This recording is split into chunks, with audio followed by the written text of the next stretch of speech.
Jæja Hemmi, langþráður sigur. Hvernig líður eftir leik? Já, þetta náttúrulega svart og hvítt að vinna eða tappa, en já, bara önnur sterk frammistaða. Við vorum sterkir í dag og það kom kannski smá svona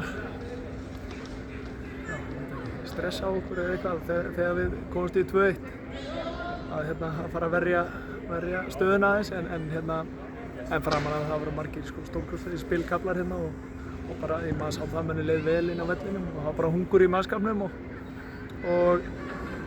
bara, þú veist, þessi grunnþættir í toppstandi, bara alvöru baráttu og vilji bara til að ná í þessu stig.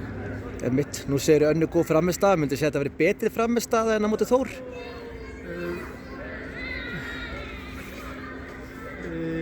Já, því við unnum og það er stór munur og það er stóru munurinn að vera að taka færin þegar við koma og við fengum vissulega fín færi hérna í dag aftur, en svo lengi sem svo enda með sigri þá er það alltaf töluvert skemmtilega, en þó frammistaðan var í heildina sterk nema að klára færi. Einmitt, og er eitthvað á stefninu núna að styrkja hópinn? Já, eins og við höfum nú bara sagt í alla vetur, það er lítið hernast í þessu sem þannig séð upp á síðkasti, en við erum alltaf með augun opin og það sjá það svo sem allir, þetta er frekar svona þunnt hjá okkur, en við höldum áfram að reyna réttu leikmennina. Einmitt, og hvernig er svona það vanta kannski, má segja, 2 bestu leikmenn liðsins í Jónatan Ingi og Patrik Pedersen, það hlýtur að vera erfitt sem þjálfari að reyna að fylla þessar stöður? Já, þú svo sem fyllir ekki þessi skörð svo, þetta eru svona 2 bestu leikmennum bara í deildinni, þannig að það munar minna, þannig að við eigum það inni, það er að góða við það.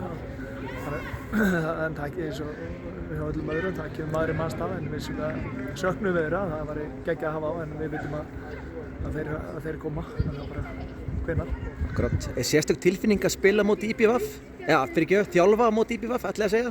Já, ég hef svo sem gert áður, en það er það er mikla taugar til Eyjana og til IBVF og bara Eyjamaður uppalinn og þannig að þannig að maður heldur alltaf með IBVF, en nefnir alltaf í þessum leikjum og það er alltaf aðeins skrítið, en maður styður sína heimabyggð alltaf.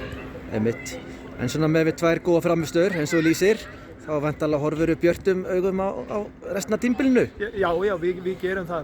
Við höfum ógna trú á þessu strákur sem eru hérna og gaman bara, það eru ungir strákar að fá kannski stærra hlutverk en áætla vara og eru bara að grípa sénsinn og styrkjast bara leik frá leik. Þannig að við erum bara, eins og við segjum, bara spenntir að við komum til með að verða betri með því sem líður á móti, það er alveg á hreinu. Eins og veturinn var hjá okkur, þá er það bara svona eðlilegt. Mennum líði bara betur og betur inn á vellinum. Einmitt, og svona lokum, hvernig fannst ykkur þegar leiknum var flýtt 1,5 tíma? Hvernig laðist það í mannskapinn? Bara frábærlega, bara aðeins meira eftir helginni. En fannst ekki vanta þau upp á stemninguna móti, kannski? Nei, ég fannst bara geggjuð stemming hérna. Mér fannst það allavega, ég veit ekki hvernig. Þú ert bara sáttur? Já, og maður skilur þetta, þú veist, maður er búinn að þjálfa í Eyjum og brasið með bátinn og þetta, þannig að þetta er bara fullkomlega skiljanlegt, þannig að þetta verður ekki 3 daga ferðalag. Einmitt. Herðu, bara takk kærlega fyrir viðtalið og innilega til hamingju með sigurinn.